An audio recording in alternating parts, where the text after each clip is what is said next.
we've had some folks be really generous to this whole concept of conversations, living room kind of relaxed moment. And you've done a great job just helping to get the word out so as many people can join as possible. So you know who you are. Thanks so much for sharing the information with your friends, sharing on LinkedIn, on Instagram, on Facebook. It's been really great to have everyone helping to get the word out. So thank you for that. Super appreciated. Let's get started. We still have folks joining like crazy, but we're going to get started because we have 4 guests today. And I think it's going to be a really interesting conversation because we're going to shift through continents, look at different projects, look at different ways of organizing. It's been a really special way seeing how this community is responding to be of assistance during COVID-19 globally. So we're going to be talking about those responses a bit. And I know there are a lot of knowledgeable people on the call. So I hope that you can jump in and you can pose your question in the chat, or like we said, send us an email if you can't use the chat function, and we will either undo your mic and bring you in that way, or we'll pose the question on your behalf. And so Maggie, do you want to introduce our guests for us today? Let's unmute you. Sure. So let's get started. We have an awesome group today. We're going to start off with a conversation with Monica Stephenson, Rachel Dery. Monica Stephenson is the founder of iDazzle, the award-winning jewelry blog, and Anza Gems, a responsible gemstone company. Anza Gems fuels development in Kenya and Tanzania through fair trade gem purchasing and supports education initiatives in gem mining communities. Monica recently collaborated with NGO PACT, the Tanzania Women's Miners Association, and Everledger on a joint effort to bring gems from women miners of Tenga, Tanzania to the international market. This project, it's called Moyo Gems, and it represents a traceable model created with the input of artisanal miners themselves with a sustainable focus. Monica is a board member of the Women's Jewelry Association and Ethical Metalsmiths, and is a frequent speaker about responsible sourcing in social media. Rachel Dery is joining us from Tanzania. Rachel, please feel free to interrupt me because I grabbed a bio that was not provided by you, but Rachel is GG and Director of Communications and Outreach for Gem Legacy. Rachel spends her days communicating with the individual initiatives and telling their stories through Gem Legacy, the East African focused 501c3 nonprofit. Rachel has, I believe this is an old bio because it seems like Rachel has done more visits to East Africa than is listed here, but I'll let her share a little bit more about that. Spending her first few years in the industry working in marketing for retail jewelers before returning to the family business. Roger Dery Gem Designs, where she focuses her time on her dream for the future, exponential progress at the source of East African colored gemstones. We're also going to hear from Brian Cook. Go ahead and wave, Brian. Brian was born in Salt Lake City, Utah a while back. He spent 5 years working as a firefighter before studying geology at Sonoma State. After leaving college, he became a partner in an international grassroots exploration company based in Brazil, prospecting precious metals, which quickly led to a personal interest in pegmatite exploration and mining. Brian's been involved in Paraíba tourmaline mines since 1988. In 1989, he established Nature's Geometry with his wife, Kendra, as a jewelry design, manufacturer, and lapidary arts business. In 2016, Brian was the AGTA Spectrum winner for the Fashion Forward category, and he has been an early advocate for responsible sourcing in the jewelry trade, orchestrating an initiative for artisanal and small-scale mining communities in Brazil. Brian's currently involved in scoping studies to verify and audit stone sourcing in the Amazon basin. And Brian and Kendra are based in Tucson and Bahia, Brazil. We're also going to get to hear updates from Susan Wheeler, who is the founder of Susan Wheeler Design, and many of you know as the founder and organizer of the Chicago Responsible Jewelry Conference. Susan is an amazing advocate for the sustainable development goals within the jewelry industry, and she's going to be sharing a bit about her work in Zambia with the Gemstone Hub and the Gemstone Supply Chain Action Schemes. And just a note, all of these things that we're mentioning here, we will include in our follow-up email for all of you, so you can have links to all of these great organizations and businesses. Right, go ahead and take it away, Christina. Thanks, Maggie. So we want this to be a kind of a discussive session so that you can really like pop in and ask your questions. We've got some set things that we want to ask, but we want to hear from you very much. So keep us posted. Before we go, I have one logistical thing that I would love all of you to respond to in the chat. We've been recording every one of these sessions, and but we have not been posting them on our website or sharing them, with the exception of people that registered, were able to attend part and had to leave early, because these tend to go an hour and a half, and sometimes that's more than people can stay on for. So we've been sharing them in those circumstances. For those of you that you can answer this privately or publicly, we'll then look at the responses. If you want to send us an email and do it that way, that's fine too. But we're curious if you would feel comfortable with this getting posted so that it can be watched in the future by others that weren't necessarily registered for the event. So it's a yes or no. Are you comfortable with this being made live on video? All the attendees would be visible. You know, you'd be able to see kind of who was there. Your names would be associated with it. So it would be great to know if you're in favor or not in favor. And if we have no's, we're going to take that into serious consideration. Everything right now is an overwhelming yes. So, okay. I'll let you all, and again, if you can't communicate in this way with the chat, feel free to email. Okay, so let me get back to where my main speakers are here. They're here in the front. So we've heard Rachel is coming all the way from, joining us all the way from Tanzania right now. And what time of day does that make it for you, Rachel? Let's unmute you. Let's see, gotcha. I'm unmuted. It's a little after 7. Yeah, in the evening. Okay. At night, not in the morning. Right, at night. And Monica is here. It's morning your time. You're in Seattle. Yep. So we're spanning some distance, and we hope, let us know, Rachel, we'll see if you have any technical difficulties, with signal. But right now you're looking good. You're coming across clearly, so it's great to have you. So I was really hoping out. Let's start with Rachel. We've been hearing a lot about the work that Gem Legacy has been doing. Maybe not everyone has, but if you Google Gem Legacy right now, especially if you search for them on Instagram, you're going to find a lot of information about what the charity has been up to in response to COVID. But it was established before the pandemic.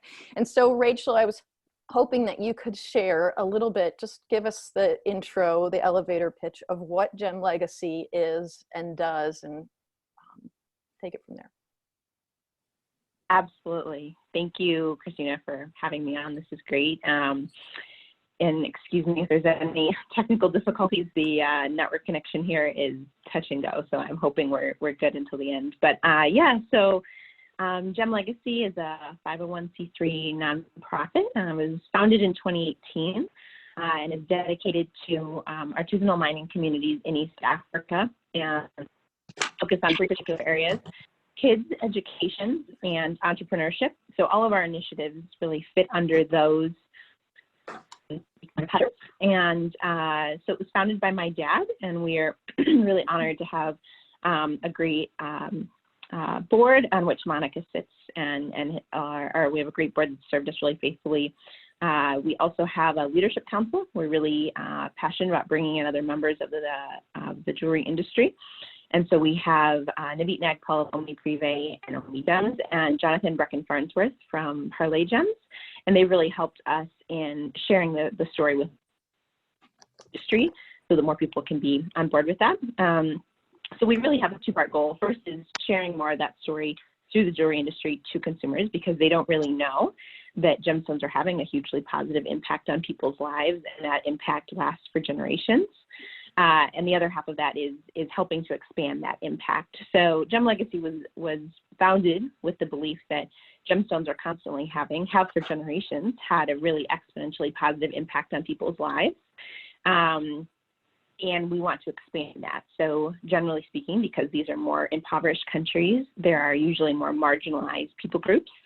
And sometimes the benefits of gemstones don't necessarily extend to those marginalized groups. And so we want to make sure that we're incorporating those marginalized groups into the beneficiation of gemstones that's naturally happening. So we want to expand and extend that beneficiation to those groups. And so really our initiatives have been found through networking and people on the ground, and we have some great partners. If you're reading our social media right now, a lot of what we're doing with COVID-19 is because of some great partners on the ground who are making things happen.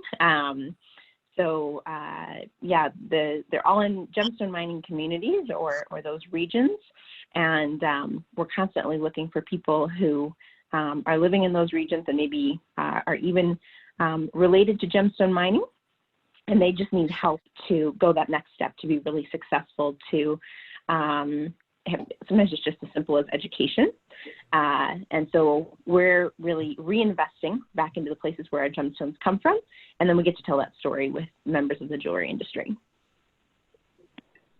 Can you explain a little bit how you decide who's going to benefit in a particular moment from, you're basically transferring resources, donations from one place through the organization and then dispersing it on the other side. So how do you decide how to share the wealth?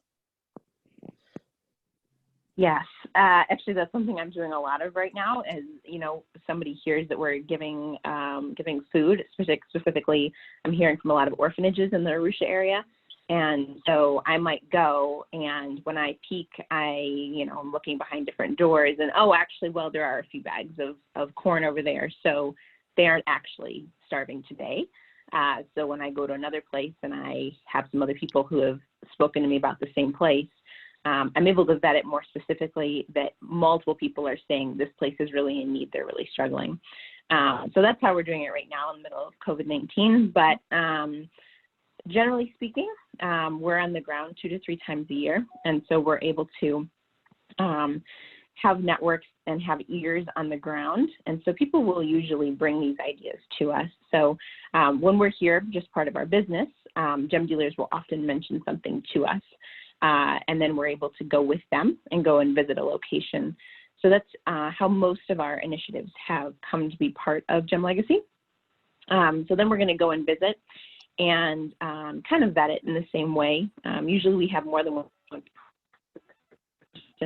and also one of those people is going to be able to stay on the ground and monitor any funds that are being used, because if we're telling our donors that 100% of all donations are used directly for initiatives, we also want to be able to tell confidently that all of those donations were used exactly as you asked. So donors can specify they want something to be used for the Mwatate Children's Home.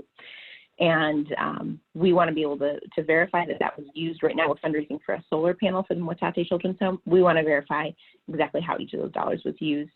So we're not adding any initiatives if we're not able to really confidently know that we're going to have a great kind of checks and balances for how things are being used. And the other thing is really actually being in a gemstone mining community or a gemstone center.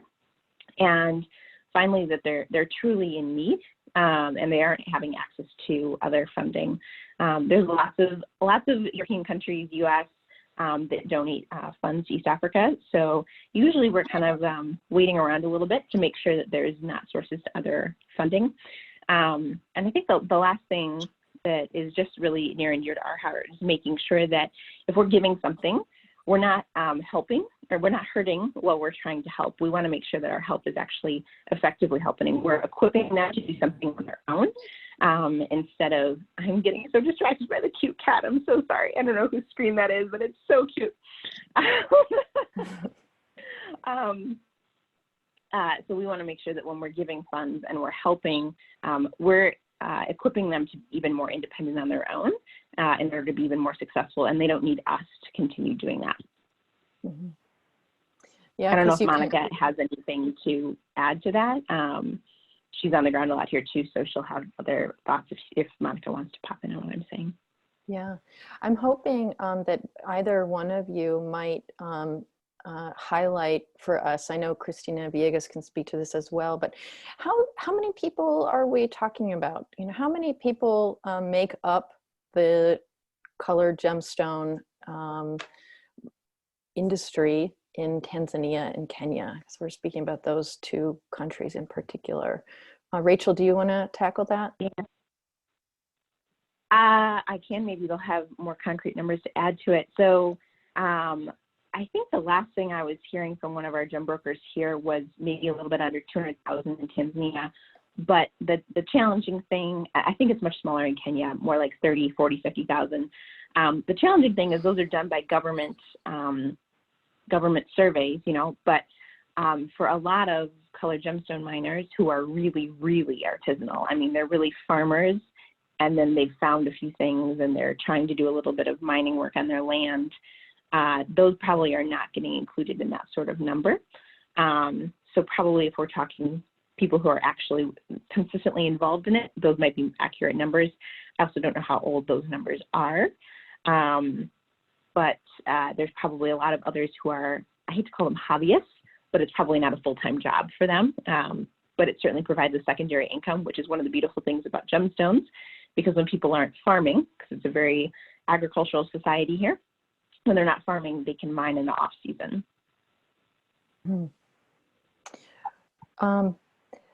There's also a question coming in about just if you could give us a little bit of an understanding. You just highlighted the fact that many of the miners are also involved in agriculture. They toggle back and forth often between those two ways of making a living. Can you describe, you know, what's daily life like?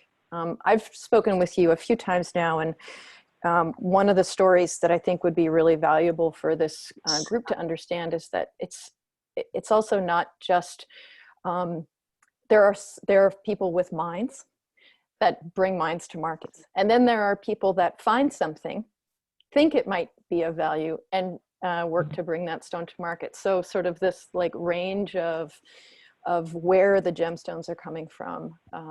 If you could highlight that a little bit, it'd be great.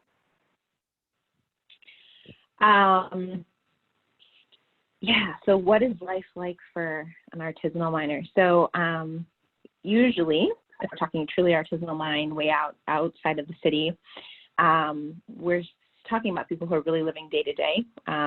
Other than the food that they are taking out of the ground, they're if they need money for something that isn't food, that's a day to day having to find that money. And so that's really the beautiful thing about gemstones. Farming is obviously a seasonal thing, and so they end up usually being mining farmers or farming miners. I don't know which way you should say it, but it allows them to really have those two sources of income. So depending upon how far, your second question, how far out in the bush or far outside of a gem center they are, they're going to probably have somebody who has a better form of transportation. So they're probably not going to have a form of transportation. They would have to pay a motorbike. So they're probably going to have a relationship with somebody who's going to come out to their mine. And I think I just got, can you guys still see me? Oh, there we go. Okay. They're going to have somebody who comes out to their mine and picks up that piece of rough and takes it to the next closest big city. And then there's probably going to be somebody else, these are usually called runners, somebody else who takes the piece of mine, the piece of rough, and then takes it to a gem broker in a bigger city. So for example, Arusha is a pretty large gem center in Tanzania. So there's actually a lot of people along that supply chain who get to benefit. They all have their cut that we pay into when we buy it from a gem broker, and we don't really think about it, but there's actually all those people who get to eat. And probably each of those steps doesn't really make a lot of money, but when you add it up and they're doing it consistently, it actually adds up to a lot of money. It actually feeds the whole family. So when a gemstone actually leaves East Africa in particular, the supply chain can have more steps or less steps in other parts of the world. But when a gemstone is leaving East Africa, there's actually multiple families who have been fed just because that gemstone has been purchased and is being exported out of the country. I don't know if I answered your question. Did. Thanks. And Christina Viegas is with the organization PACT, and she's doing an amazing job supplementing. Thanks so much, Christina, supplementing the conversation with some additional details. So have a look at that if you can. And so I wanted to take this to Monica a minute, because before we sort of get into like the actual finances of Gem Legacy at the moment in the face of COVID and the kind of what you can do piece of this, I'm hoping, Monica, that you can share a little bit about, like, you know, you're sort of coming into this at a time when there was a great need for invention. You know, it's a great need for alternative ways of thinking about gemstone sourcing in the market. And I was hoping you could talk a little bit about first Anza, and then start there, and then we'll expand. Okay. Thank you so much for having me. And thank you, Rachel, for joining us. It's nice to see your face, and I see your parents are on too, so that's great. I love this community because I actually get to see you, whereas other webinars and live events, sometimes I don't get to see you. So, so my foray into the gem world was kind of super random, actually. I had been in the industry for many years, and I was doing blogging for idazzle.com, and on social media, I happened to follow a tweet that was about a documentary film being filmed in East Africa, and it involved the Derys, and Oren Mazzoni was the director. And I had no connection with any of these people. This is incredibly, incredibly random that I saw this tweet and followed the story, but I'd always been involved in the last sort of mile that jewelry travels to the consumer. I'd never been to a source community. So the idea of going to see these communities was really, really interesting to me. And as a journalist, kind of at the time, I felt like I needed to know what that side of the story was. So I took this trip in 2014, and I guess you could say it totally changed my life, because when I got back, what I saw there was people working incredibly hard. They were super passionate, but they really lacked access to the markets, to broader representation. You know, the industry is built on the backs of these artisanal miners, really, and they're not getting any recognition. They're not participating in the same way. So I couldn't sleep. I kept writing and writing and writing about this, and I ended up creating a business model, which is what Anza is, where I travel to East Africa several times a year, and I buy rough, and I have it cut by US artisanal cutters. And then when those things sell, I do jewelry collaborations with a few designers, but also I buy too much rough. And so I've had to sort of sell the gemstones as well. So it becomes like an accidental gem dealer because I buy too much when I'm there. And so 10% of sales go back into the mining communities. What I realized when I was there for the trip and then subsequent trips is what they lack. They absolutely have the passion for it. They absolutely, they work so hard, but they lack access to resources and education. So I tend to put that 10% back into things that I think are going to actually reinvest in those communities, much like what Rachel was talking about. So I was doing that a little bit more informally. kind of ad hoc, I would go, and I often travel with the dairies, and we would see that there's a need at a school or at the trade school in Arusha where people learn how to cut gems. And I would, we would, oh, let's buy a faceting machine. It was kind of a little bit sort of ad hoc. Over time, so I've been very fortunate that Gem Legacy has kind of formed in the last couple of years as this more official kind of vehicle for my philanthropy. But at the time that I kind of started this model, there was actually a little bit of resistance from what I would consider to be a little bit more old school gem dealers, where they're like, well, you're not going to disclose, if you're going to talk about the origin story and you're going to talk, you're going to visit the mines and you're going to put faces on these people, are you going to, don't disclose our coordinates of our sources, right? Like that was a very kind of traditional, competitive, protective sort of attitude about it.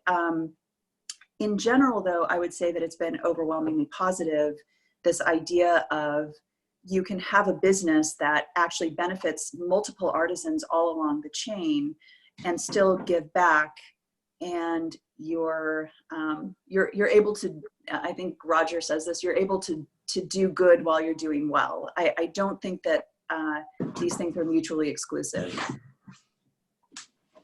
So over the last couple of years, my focus has shifted more and more on women in the supply chain.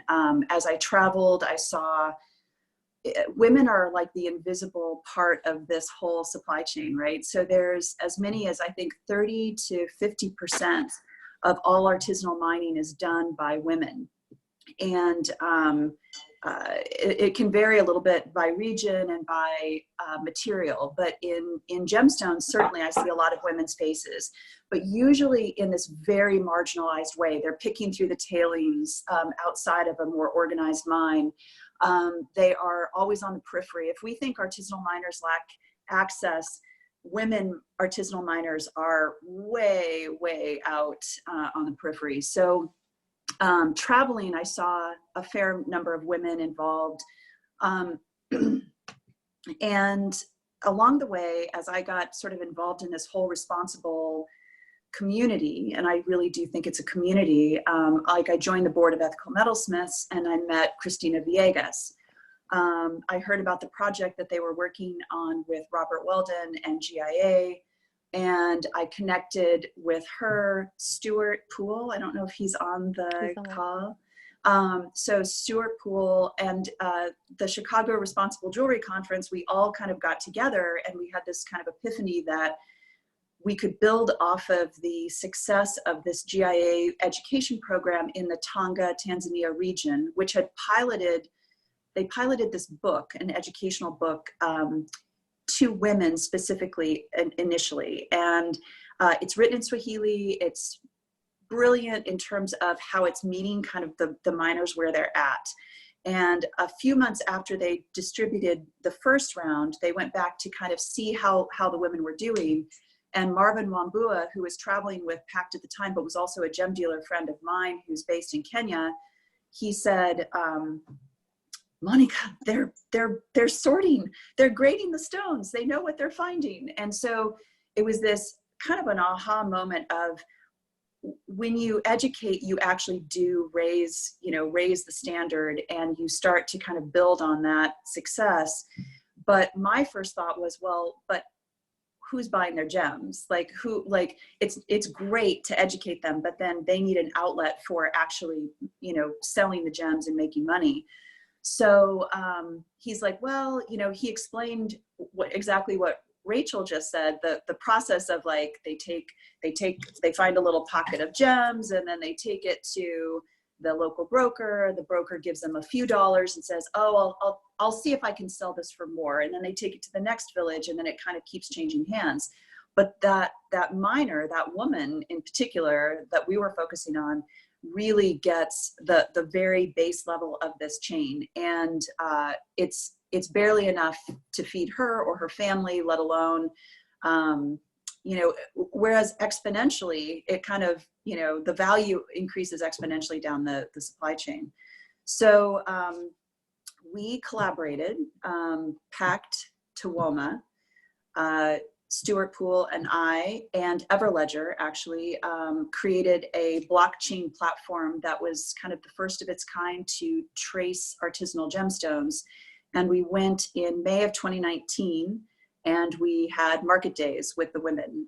So sitting directly across the table from a woman miner. They have to have a broker in the room. We have to have an export broker. I can't buy directly from miners. That's not really allowed in Tanzania or Kenya. You really need to have a local broker as kind of that protection for both sides. But it was really, really a complete paradigm shift for these women to sit across from an international trader, to hear what the value is of their gemstones, for us to negotiate. I give her the money through mobile payment. If some of them prefer mobile payment, it's actually safer for them. Or I pay her and she turns and pays the broker their 5%. So she's making 95% of the export price. So we just eliminated that entire giant supply chain without circumventing the local brokers. The local brokers still make something. So I think that's important for unintended consequences of, you know, cutting people out of the chain. The women could bear the brunt of that sort of transaction. So we're able to actually, you know, give the money, the value directly to the women. And we've shortened that supply chain radically. So again, it's a fairly, you know, it's a new concept. This really hadn't been done before, to my knowledge. And it was a pretty remarkable experience to sit across from women miners who have never ever seen an international trader before, let alone a woman international trader or steward. And we, you know, we were able to communicate and create value in the chain. So it's pretty remarkable. It's probably, like, I feel like everything in my life has kind of prepared me for, you know, for this project and for this moment.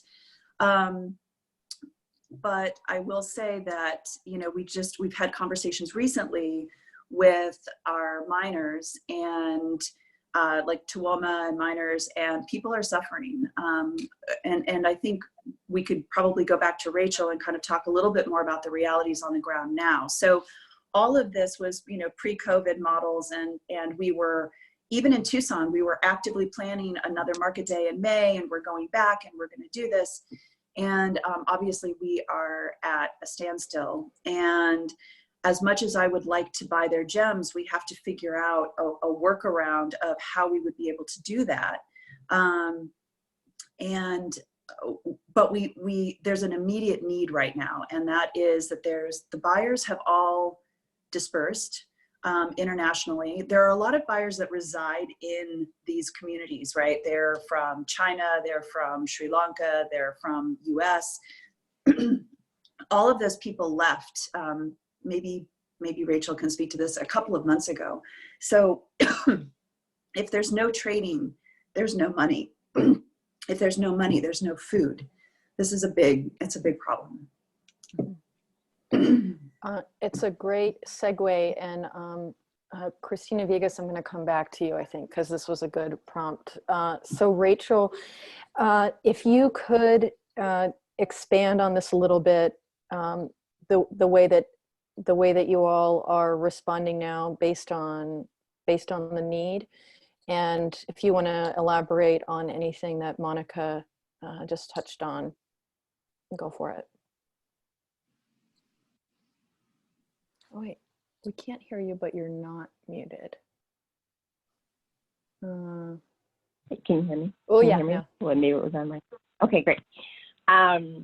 So being on the ground here while all of this happened was really interesting. So there's a huge portion of gemstone buyers in East Africa that are Asian. And so multiple Asian countries, there's a flood of them that they comprise a huge portion of the buyers of East African colored gemstones. And so since COVID hit there before it hit Europe or us, honestly, they have not been here since first of the year. And so even before that, we're hitting, globally, we're having holidays there. So we're talking we're into a good 4.5 months since there's been Asian buyers. There were definitely some US and European buyers here in January. And I even know of a few that are people on the ground here were saying we're here right after Tucson. But Tucson is now 2.5 months ago. So, as we started talking with our partners here on the ground, they were saying, well, like everybody who I get my gemstones from is calling me every day. Like, I have gems to tell you gems. I can't feed my family. And so it is because that, like Monica said, if there's no international buyers, there's no gem selling, which means that the brokers can't pay their runners who are bringing gems in.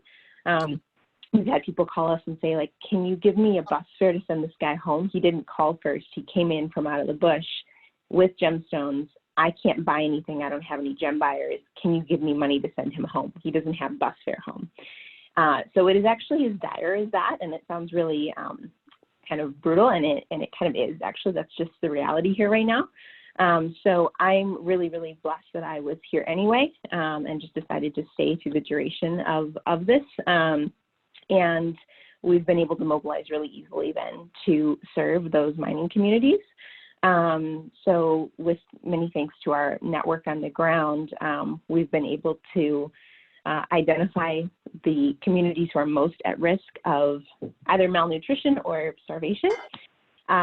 So we've been able to identify them, find out how many families there are, and send food supplies. I mean, it's just basic food supplies that will give them a well-rounded meal for a month. And honestly, gathering information here about Corona is very different. A lot of times people do have cell phones, even if they're out in the bush and they have nothing else, they have a cell phone. I remember being to the most remote mine I have ever visited in Malawi, and they had nothing. I mean, they had nothing, but they all had cell phones. So they do have cell phones, but they're usually not smartphones when you're out in the bush like that. And so gathering information about Corona is really difficult. Usually they're not going to have a radio. Usually they're not going to have a television. And so that just makes it really, really challenging for them to even know how to prevent their community from being struck with Corona.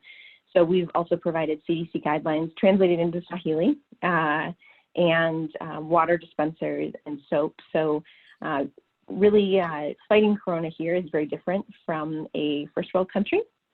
First of all, because most people who are living at the poverty line level or below don't have access to running water. And so assuming that they're going to be able to gather water is challenging. So a water dispenser, luckily it's rainy season here right now, so they can gather rainwater and use that to wash their hands.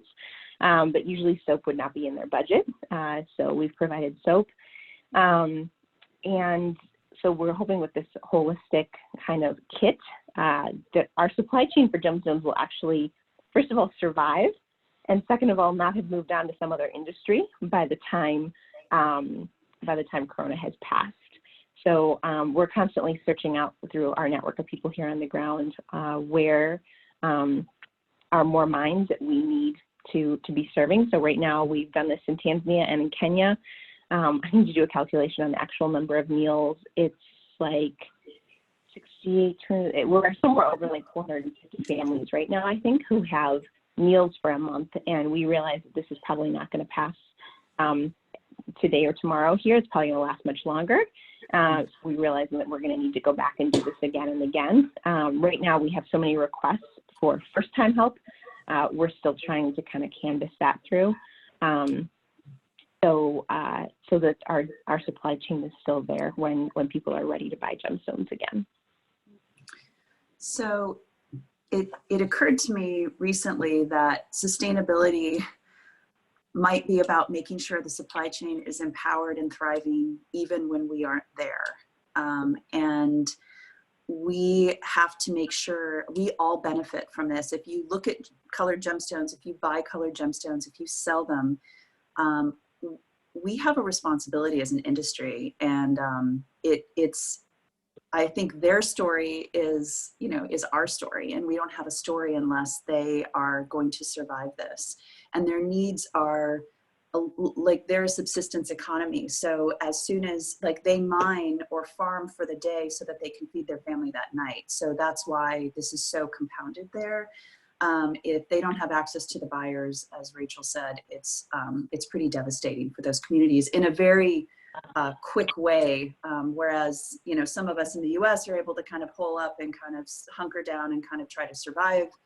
Not that there's not suffering here, but it is a little bit faster track and a little bit more palpable there. So I've been so thankful that Rachel's on the ground there. And you know, Gem Legacy is kind of unique in that, you know, it's official, it's transparent, it's tax deductible. It's not just like sending a check to Africa, which is why I partner with them anyway. But the fact that she's there on the ground and is accountable and able to oversee this enabled me to connect the dots a little bit of, okay, we have our Tanga women who are suffering. Rachel's in Arusha and is coordinating these, you know, these incredible kind of like, and this is a massive undertaking. You know, she's putting stuff on buses, like she's, you know, she's overseeing the distribution. That is no small thing. And it's a huge, huge benefit. I hope it's not a huge burden on Rachel, but she's kind of been amazing in this. But it was about connecting dots of, you know, we have this, we have miners in need in this different region. We have trusted partners through Tuwalma that we could actually link everybody together. And within a matter of a couple of days, Rachel had like wired the money and like she had kind of moved with action. And so it helps all of us. Like there's no one supply chain that's benefiting, but if we are able to raise money here and then we have a vehicle to get the money to Rachel, and then she has a vehicle to get the aid to where it's needed most. So it's a very efficient, amazing system, and I'm thankful she's there. It's for me watching all this evolve. It's been quite interesting. You can say that when you're an outside observer and my basic needs are met, right? I can use the word interesting from that perspective. So privilege acknowledged. But I think what's interesting is there's often critique or wariness about the role of charity. And also sometimes citing philanthropy as part of your responsible practice. Like sometimes it's called into question as being, oh, it's the easy way. You toss some money in a direction and it's going to help, you know, and then you get to glow in the halo effect of that action.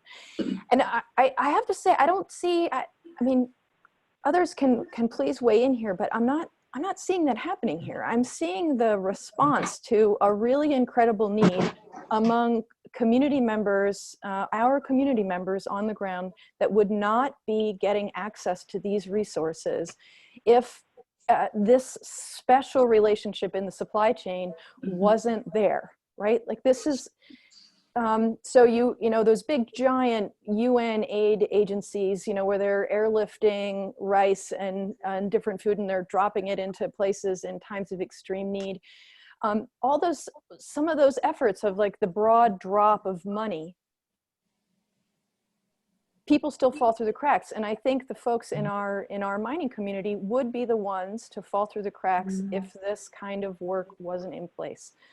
So I'm curious if others have some thoughts on that. But so for Monica and Rachel, if we could, I think, and Brian, I think we're going to jump to Susan Wheeler right after this because it's a really great pairing before we shift continents. But Monica and Rachel and Christina and Ginger and Roger, if you all want to pipe in a little bit and add something, this is a great time to be part of the conversation here. Who would? So you can just unmute yourselves if you want to chat. Christina's off, Rachel's off, Monica's off. Can I actually answer one of the questions I saw come in the chat? Please. So someone asked, how do you ensure brokers don't pocket most of the profit, which I think is a really great question. And So something I learned a lot while spending a little bit more extended period of time here is what a great concept communal culture is. So the US tends to be a very individualistic culture. And I have been experiencing how remarkable it is to live in a communal culture where if I get something, all my people are going to benefit. That's just how I function. And that's really the way it works here. And so, so a lot of our partners on the ground here are saying, well, actually, I have a lot of people who are asking me for help, and they've helped us organize these food deliveries and will not accept any payment for their transportation or their time, or the fact that they also are not doing any gemstone sales right now. We experience that all the time, where a gem broker, he has to keep an ongoing positive relationship with the people who are bringing him gemstones, because he needs them to continue providing him with gemstones in order for him to be able to continue making gemstone sales. Otherwise, he wouldn't have any gemstones to sell.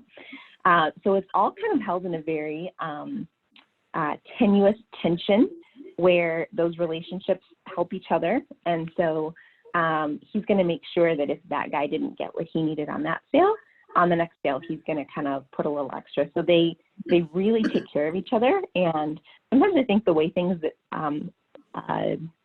evolve organically is best, and there's reasons why it just evolved that way and it all works. And so it's really interesting here how people just take care of each other, and that's how the supply chain has evolved that way. And so not that there are not brokers. I mean, there's always the bad guys who pocket for themselves, right? But honestly, I've really seen those to be few and far between, and people really take care of each other. Some nice points coming up in the chat, if those of you can see it, just kind of echoing, also refining the way that we're using language to talk about, you know, and the way that we're talking about the miners being our partners, not beneficiaries of the resources. So we're evolving what it means to talk about what we're doing, and it's another benefit of this. Christina, if I could come in, this is your name twin. I'm Christina Villegas of PACT. I just wanted to kind of reflect on, you know, the audience we have here and kind of the power of partnerships. You know, when I was first chatting with Monica about kind of teaming up in Tanzania, you know, I told her, look, I can tell you everything about mining. You know, anything you want to know. If you want, and if you want, you know, backfilling, if you want help and safety, if you want everybody wearing masks, I know how to make that happen. But I know nothing about markets. I know nothing about how to market this stuff to the international jeweler community. And she's like, well, I can do that. And so it was really a wonderful partnership because we had the right folks in the room kind of working together, but also specializing in their supply chain. And it just kind of, you know, makes me reflect on this conversation about, you know, what we can do now. You know, if you want to respond, we have Gem Legacy out in the field doing remarkable work and being overseen by Rachel. Bless you, Rachel. And I had some photos I wanted to share. I can just post if it's not taking too long while I talk. But yeah, you know, but in the longer term, you know, if you want to help contribute to resilience of these communities, then, you know, buy Moyo gems or buy through the Derys or other folks who have shown you that they're doing the right thing and working with these, you know, these business partners, you know, over time and meaningfully and in ways that empower them.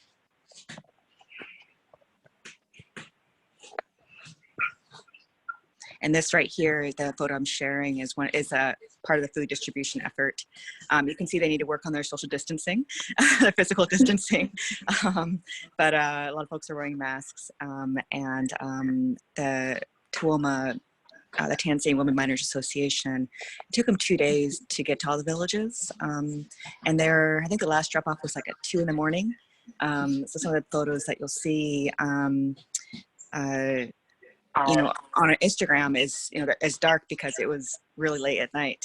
But that's what happens when you have really dedicated partners who really want to reach these folks, who they're friends, as well as the members of the group.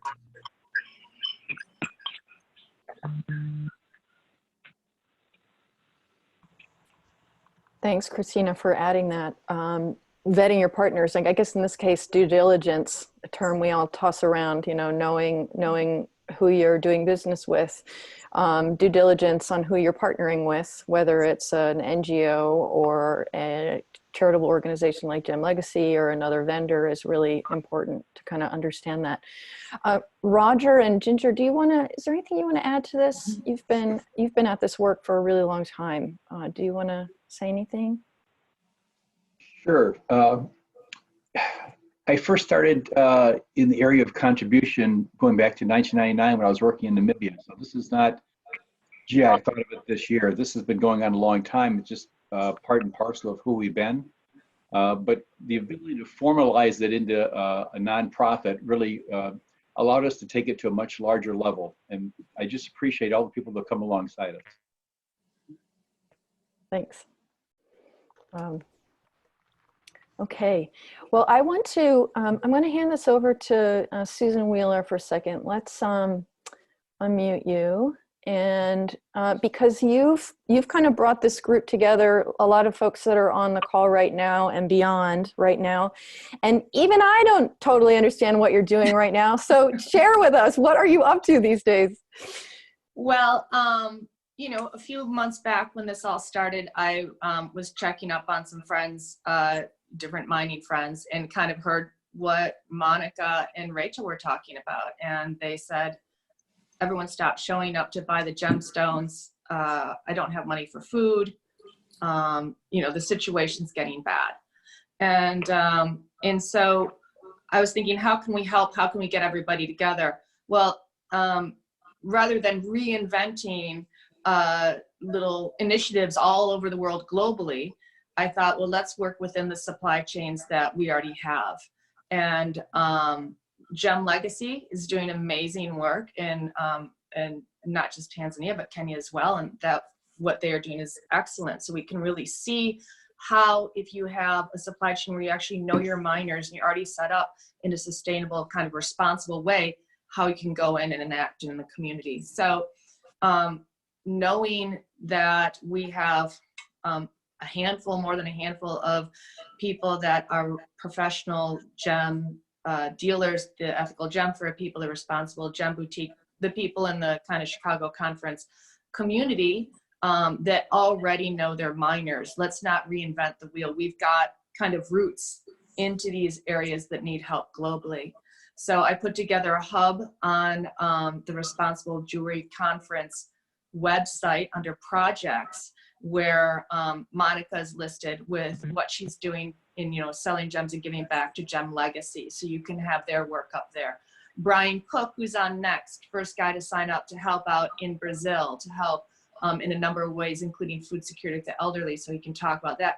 You know, 20% of the gem sales going back through all these supply chains to give humanitarian aid, to keep the miners working, was kind of the easiest way. Like, let's not reinvent the wheel everywhere.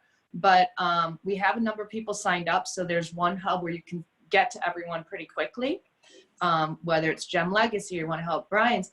But when you think about the 40 million artisanal small scale miners globally, you know, we want to make more of a dent. We don't have supply chains set up everywhere automatically. And so the next part of that, I have that hub, but then what about those other ones where we don't have somebody already representing who can go in and help out? So I'm, you know, partner with AJAC Africa, which is Monica Gachui, and we're planning, and she is doing the conference in Zambia next year, and also with Jessica Hudson of Nomad Jeweler. And so they really wanted to work in, you know, what can we do in Zambia? And we didn't have anyone already working in Zambia that had roots everywhere. And we are now working with the Federation of Artisanal and Small Scale Miners in Zambia. And they represent mines throughout the country, very rural, very remote. in areas where they're experiencing what many of the mining communities are. They can't get food. There are no gem buyers. So we will be enacting through this ad hoc supply chain, because we didn't have anything in system and in place, an ad hoc supply chain to go in and help out the mining communities. So all of these different initiatives that people are doing themselves that are on the hub are all talking about, if you buy a gemstone, 20% goes directly back to the mining community and humanitarian aid. In Zambia, we are doing that through the Artisanal Federation, and they will be in charge of taking that 20% and buying the flour and the rice and the cooking oil and putting it back into their communities. So anyone can go on the website and check out where the various channels are? Yes, anyone can go on Responsible Jewelry Conference projects. And so Monica's there, Brian's there. We have listed Zambia. Eric Brownward is working with the Navajo Indians here in the US. So we're doing it by country. So you have Tanzania, but it's also Tanzania and Kenya for Gem Legacy and Moyo and Anza Gems. You have Brazil for Brian Cook. Eric Brownward's doing America, helping the Navajo Indians. You have Stuart Poole is doing Sri Lanka. We have Zambia. So I can't remember if I'm forgetting anyone else. We'll probably have Ethiopia and hopefully Madagascar as well. So all of these areas where we already know, because lots of people on this call know, we've already been working on having a sustainable supply chain that is traceable back to the mine. These type of, ways of working, we were already set up for it more. People who are already trying to do this have, a leg up to be able to go into communities and help. Thanks for sharing this. So those of you that have been kind of speaking and presenting, when we come around to the close of this, one of the things I'd like to address is what do you want this all to look like post-crisis when we're back in regular operation?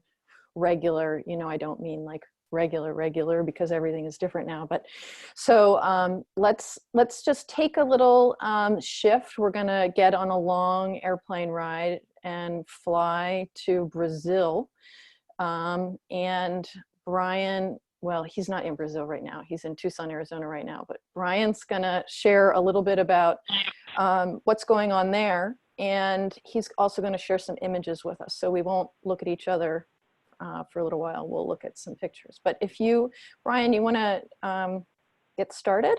Yeah, hello world. Hello everybody, it's great to see everybody. Yeah, so I guess we're in transformative times. So essentially our decisions, what we create now, what we imagine is going to influence how our world is going to look. And we are all involved in sustainability, whether it's culture, economic, or environment. So I guess I'll jump right in. Where shall we start? Let's start in the jungle. Let's see here. And can you see this? Oh wait, hold on. Sorry. You're okay, you're getting there. Boom. Here it comes. Okay. Great. Quickly. So this is map of Brazil, and you can see basically where the white line is drawn. That's here is Bahia. This is where my project is with the related quartz.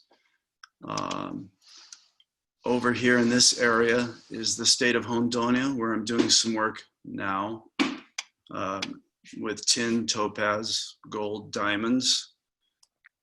So there's that. Essentially, I've always connected sustainability with agriculture. And I think now is the ideal time that we can invest in helping these artisanal communities. The subject of food seems to be a huge part of the formula. So Before I get there, let me just jump in real quickly.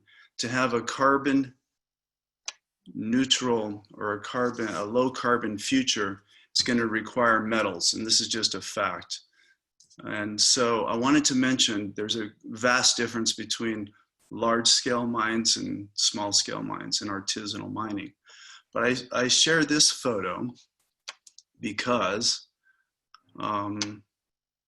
you see one of the largest mines in the world in the state of Pará in the Amazon basin. That is the largest iron ore deposit ever found. There's over 7 billion tons.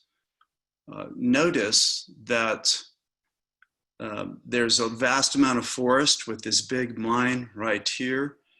And then you see all around here, you see deforestation. So deforestation, the major cause of deforestation is agriculture.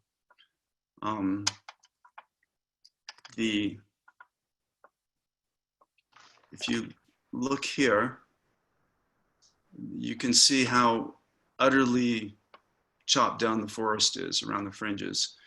And the reason why there is forest left there is because that is the mining claim area of the companies that are mining this iron ore. So essentially, the mines are focused on certain areas and they do a lot of deforestation on a small scale compared to agriculture. And they estimate that maybe in the Amazon, the mining influences or affects maybe 10% of the forest.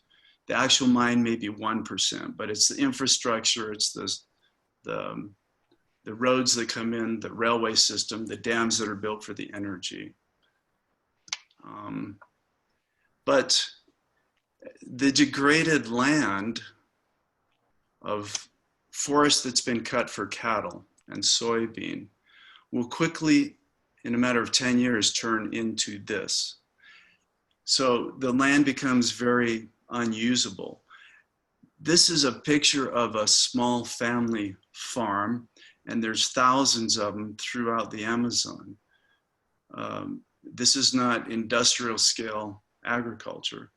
And what I think what's going to be very important is regenerative agriculture. We know the science, and it has to be implemented around the world if we're going to basically survive. And I show you this because this is part of a project that we're involved in where we're helping family farmers. And as was mentioned, a lot of artisanal small-scale miners are farmers, but they don't have the knowledge or the practice on how to really maximize food production.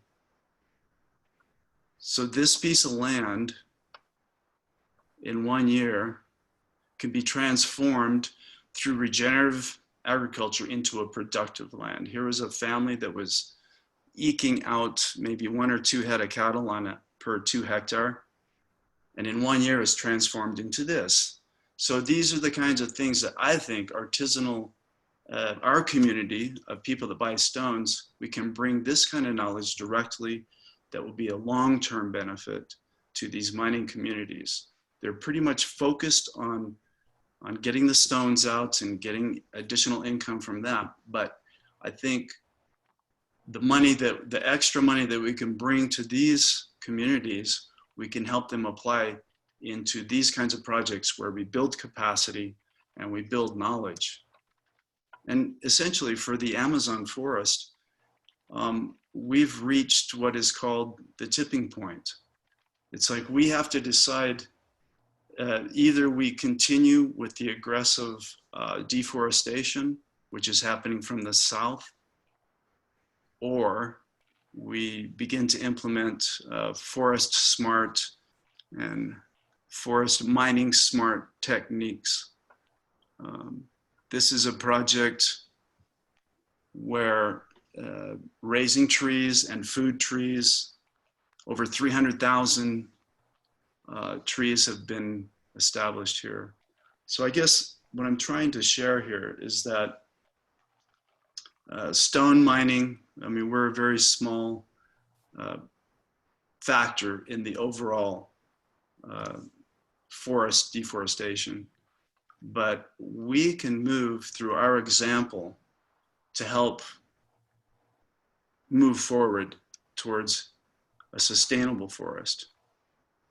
This is a photo of the Surui Indians. Now, I visited their land, and this is just an example of one of the chiefs trying to incorporate food into his surrounding. The two chiefs that we brought to Chicago, Chief Miguel and Lucas from Amazonas State, I've been in touch with Miguel, and so what I'll talk about here, because I think it's of interest, is that trying to establish a small scale mine and legalize it for the indigenous is a huge undertaking. And it's principally because the indigenous do already technically have the rights to the minerals, they have the rights to the water, but no legislation has ever actually been implemented.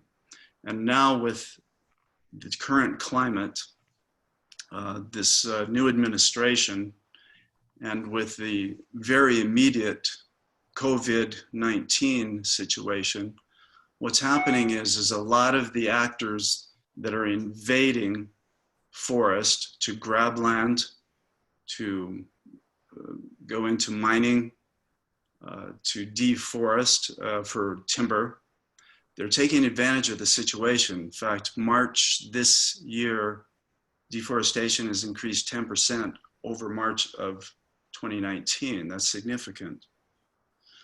So there are people taking advantage of the current situation. And the president of Brazil, unfortunately and sadly, seems to mirror the president of the US in his attitude on how to deal with COVID-19 and his agenda to open up the Amazon to mining and agricultural development. These are serious things that are in play right now. And we've been in touch with the Minister of Mines and Energy, Bento Albuquerque, and we presented a plan working with the Surui with the idea that why not allow the indigenous to own the mine rights and to allow them to work the mine. And the way the idea is this: we get investors to help them mine that agree to all of our philosophy about 100% transparency, fair prices for the indigenous. In this case, it would be diamonds. And in that way, the indigenous, and this is their desire, they need money because they're basically tired of being poor. They want money to help secure their culture and allow them to build their infrastructure and their capacity so that they can develop forest products. They can plant food, cacao, acai. There's dozens and dozens of very valuable plants that exist in the Amazon. So my idea is that you could use the natural capital in the ground in the form of diamonds or gold, but we're not going for gold because that's a much bigger issue. It's a much bigger issue. But in the case of the Surui, they have diamonds on their property. Garimpeiros invade their land to do the mining.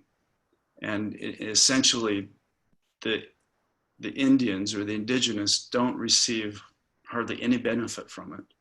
So the idea is to work with the indigenous cooperative, legalize it, and show the world and show the Brazilian government that using that natural capital in the ground and connecting directly to market, which is our community that we're speaking to right now as the market, and show that the money will help them build their infrastructure and their capacity to grow food, to create forest products. So that's the idea that we presented. It was receptive, it was well received. Bento Albuquerque, who is the Minister of Mines, happens to be a scientist, that's good. you know, one of the things, I will share some links, but Carlos Nobri and his work with the Amazon Third Way, or Amazon 4.0, really is a roadmap to the value and benefit of the rainforest. If we don't stop the arc of destruction, of the movement of deforestation along the south and the east, it's going to reach a point where it will basically begin to turn into a tropical savanna, which will disrupt the whole climate of South America. And we're actually at that point now. So these are the kinds of programs that we really want to advance. And it's starting, and we can begin at a small scale, which will directly benefit these communities. This is, I'm going to jump to Bahia. So in Bahia, it's a different biome, but it's also under severe attack from soybean plant agriculture. And this is a photo of a piece of land that we've been planting for 15 years now. It's basically a forest of food, and it's on a hectare. This is in,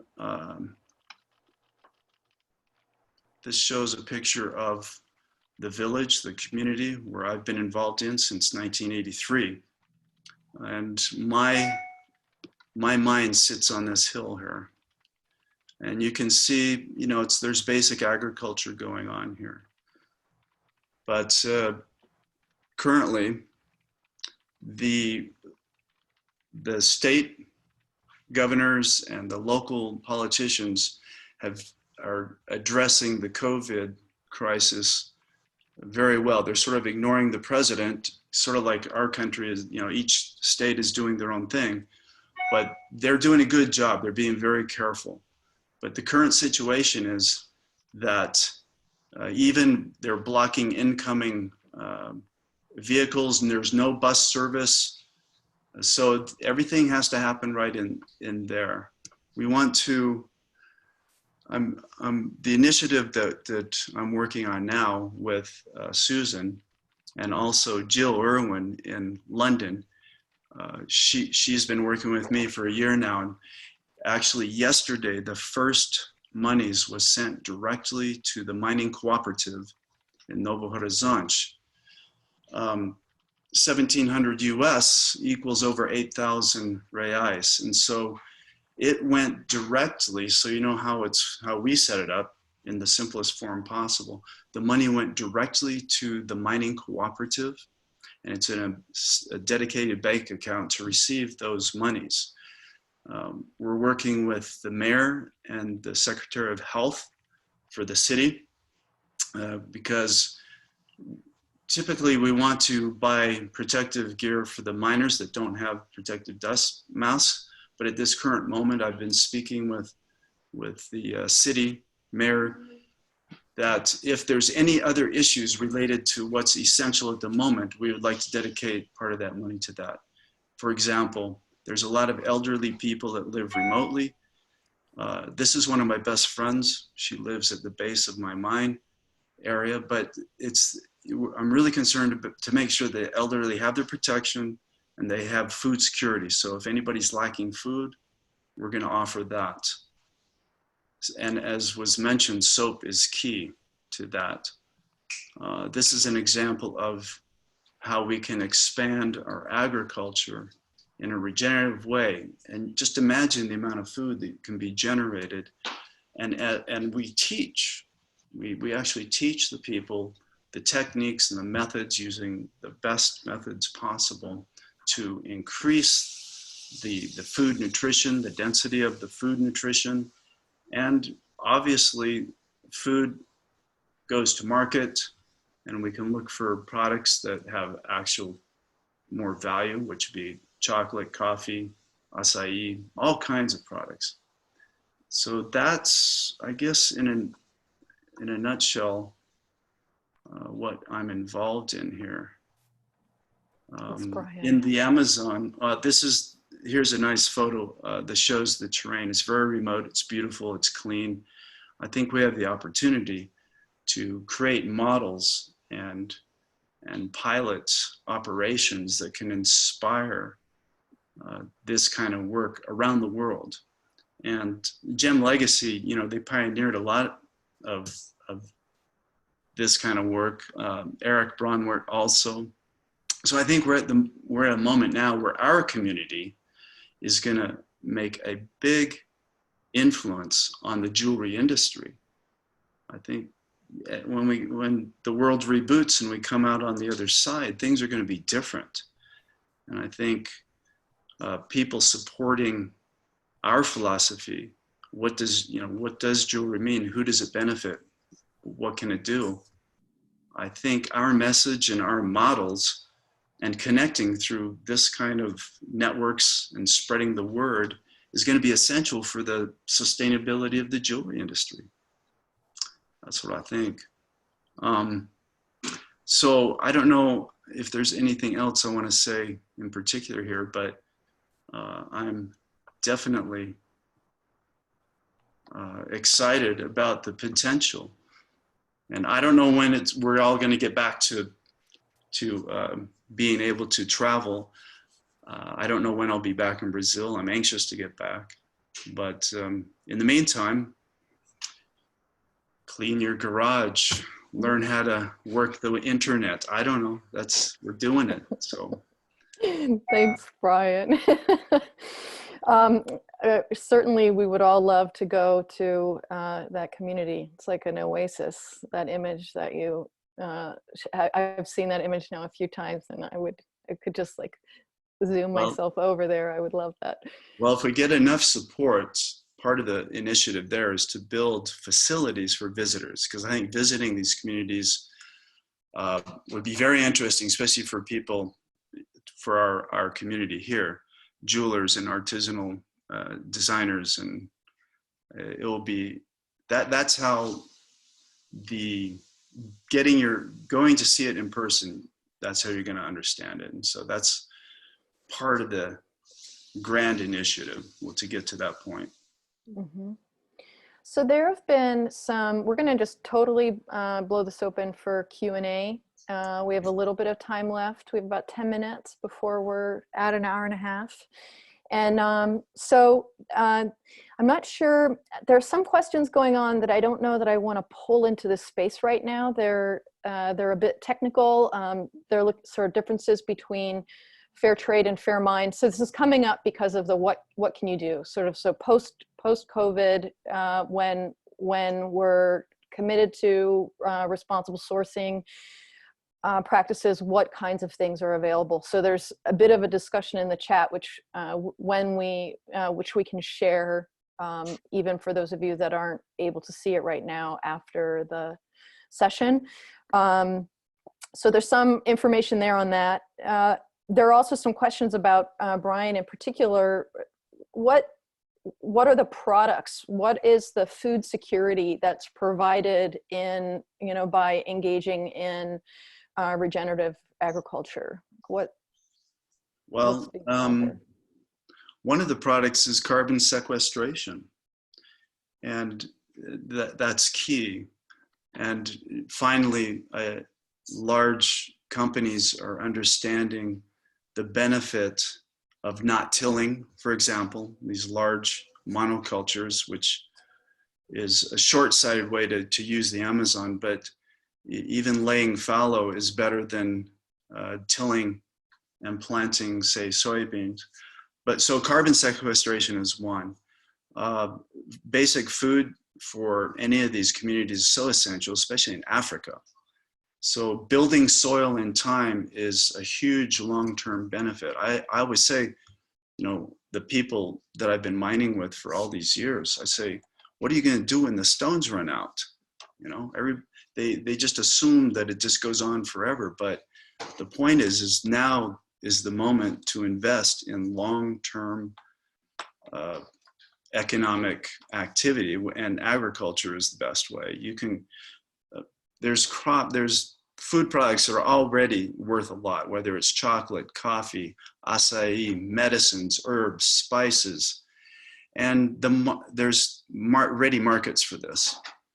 So you know, using money from the stones. In the case of the Sudowee, the plan is to use that money and help them develop these wonderful forest products that can be used for nutrition and cosmetics and medicine.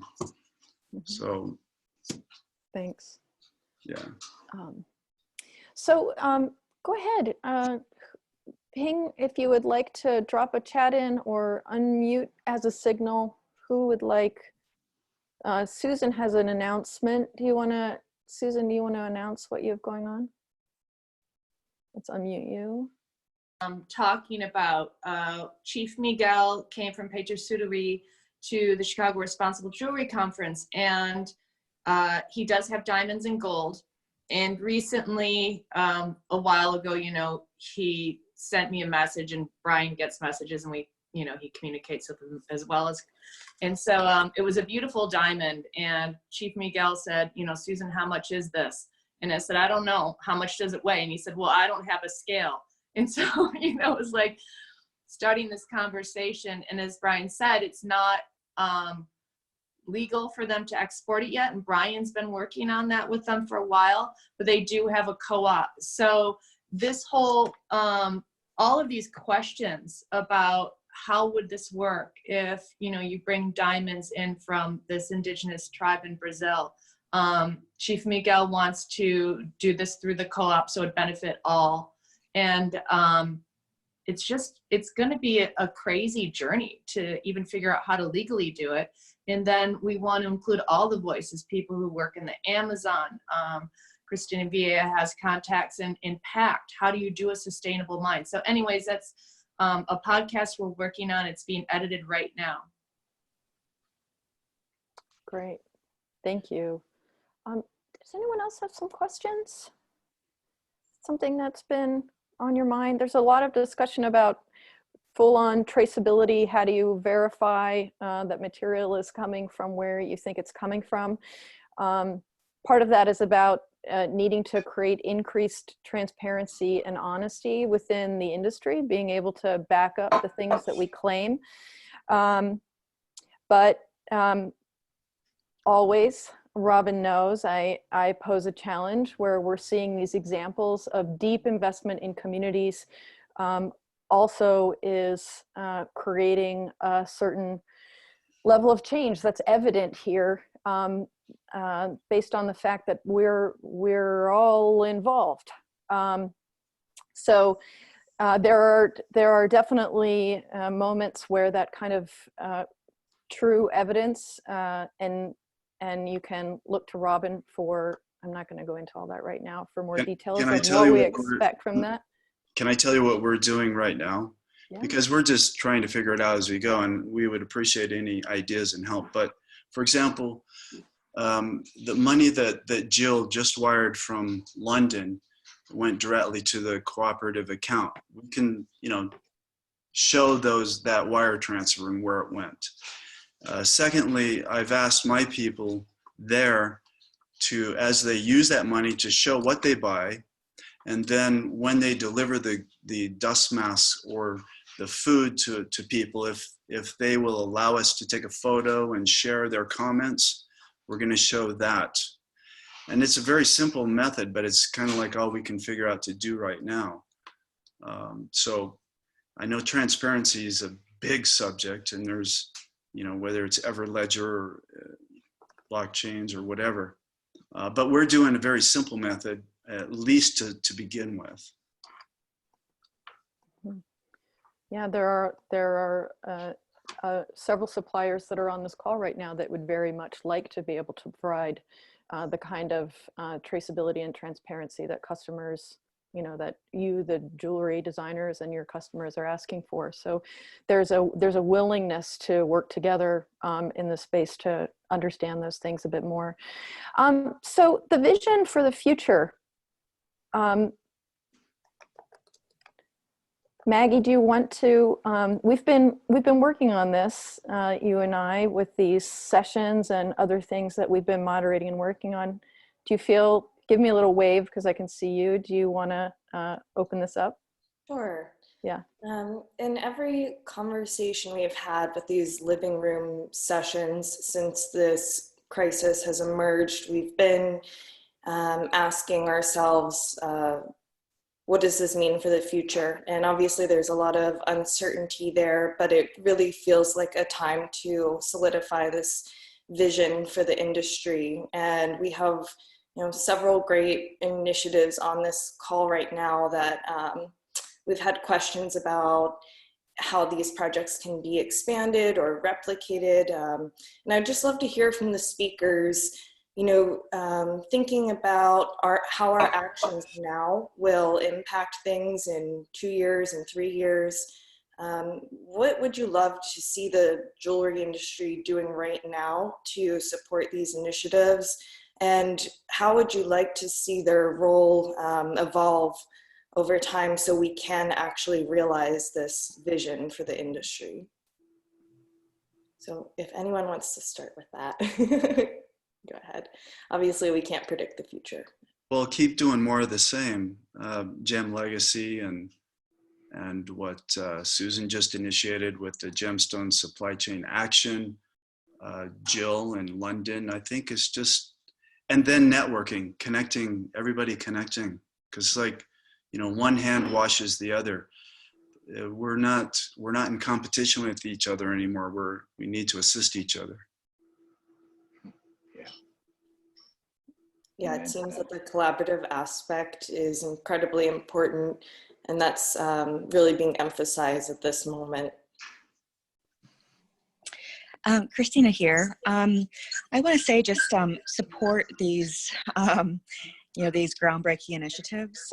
It is really hard. It goes on for years and years. As Brian kind of talked about, some of the hidden challenges of working with folks who haven't had to deal with or haven't gone through the legalization process before, working in different languages, making it very simple, working with the government to help make those processes easier. All that takes work.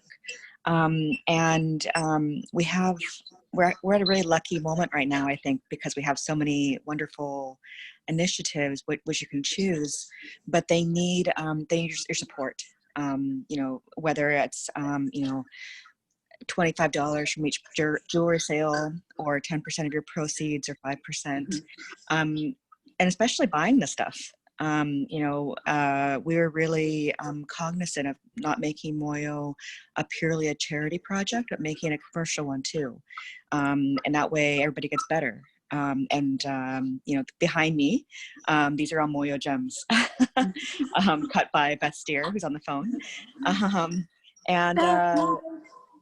These are beautiful gems from a beautiful place, but we need your help. And moving from a situation of informality, illegality, to the formal sector, that takes time and kind of hidden costs. And that's why there's a price differential. But they're available now. And if you don't buy, they won't be available.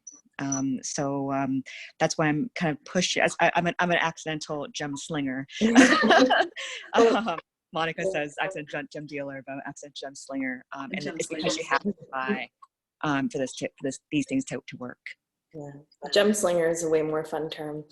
But I think that you're highlighting something that is so important, and that's something our industry can do, is support those entrepreneurial channels so that this can be a long-term relationship and not a quick, immediate effort. We're changing the industry through creating these kind of entrepreneurial channels. Rachel, it looks like you want to say something, but you're muted. Let me unmute you. There we go. Sorry. All right.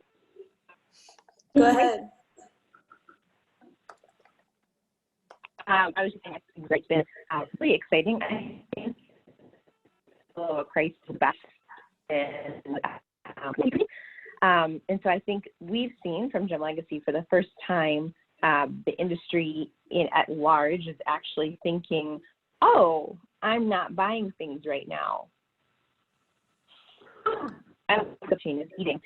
And sadly, maybe we aren't usually thinking about the shoulders on which we stand our businesses. But for the first time, people at large in our industry are actually thinking about this, and we have the power to share that with the gem buying consumers, the gem buying public. And so I think answering the post-COVID-19 question, really exciting for Gem Legacy is that we're actually letting our supply chain, so the artisanal small-scale miners, we're letting them know that we actually see them, we value their work, we believe in them. We see that it's really challenging. I mean, sometimes they go days, weeks, months, or many times years without finding anything. And we're going to stick with it with them through a pandemic. When nobody's buying gems, we're going to make sure that they're still taken care of. And I think for us, we're realizing the importance of education, because there's no sustainability without education. And so we're constantly looking at COVID-19. How can we expand the gem faceting and gemology school that we have here in Tanzania? How can we replicate that in other places? One of my things that kind of shocked me in my life was that and these miners asked me, every time it rains, the gemstones, come from the sky, the rain, and we find them the next morning. And we had to explain to them the gemstones don't come from the sky; they come from very deep underground, long before we were here. And the basic lack of education and knowledge is looking back. And so when we educate more, we empower them, and that's what's making them sustainable right now, hopefully through a pandemic. And the more we do that, the more equipped they are for that in the future.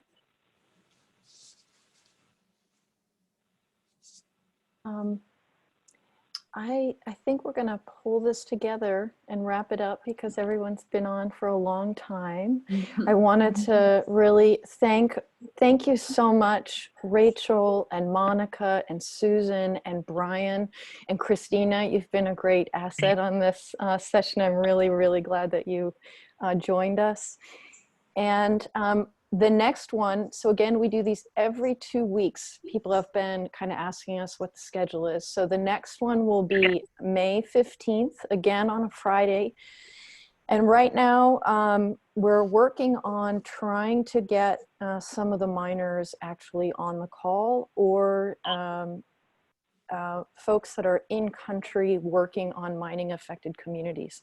So we're scrambling to kind of get that together a little bit. And our connection, it might not quite be the same the next time, because we have people joining from difficult circumstances based on internet and tech. So we're gonna see how that goes. But so far we have Roberto Alvarez, who works, he's the leader of the Gualconda mine in Colombia.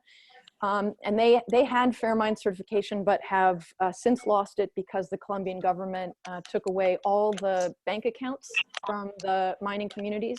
So many of them, this has been now going on for over a year. They can't trade publicly. And so they've already been in tricky circumstances, not able to benefit from the international market for a long time. So he'll be on.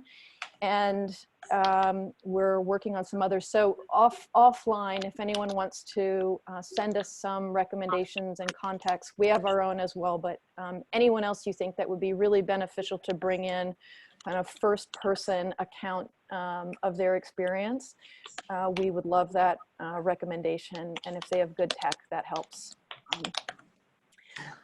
Christina, quickly, Yeah. I wanted to share some useful links and I didn't get a chance. Can I just send them to you later? Yes. Yeah. Yep. Okay. We'll put them in the outgoing document. We will send a follow-up email to everyone with all of the links that have been included here and anything additional that the guests would like to share. And we'll also, there are some, at least events that we're aware of that are upcoming. There's an event coming up this week. Women's Jewelry Association Metro chapter is hosting a conversation. You'll get tired of seeing our faces maybe. But the lovely Christina Mall and Jay Moncada and myself and Brandy Dallow, who's on, are going to be chatting with each other about responsible sourcing and general kind of responsible practices in this time too. So that's on, Brandy, help me out. That's on the 6th at noon Eastern. 1 o'clock. 1 o'clock. Thank you, Christina. I keep messing it up. Yeah.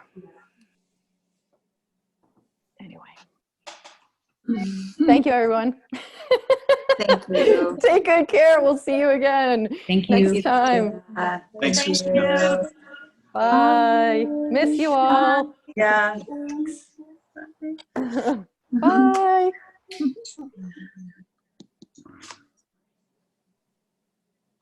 Maggie, can you stay on for a minute afterwards?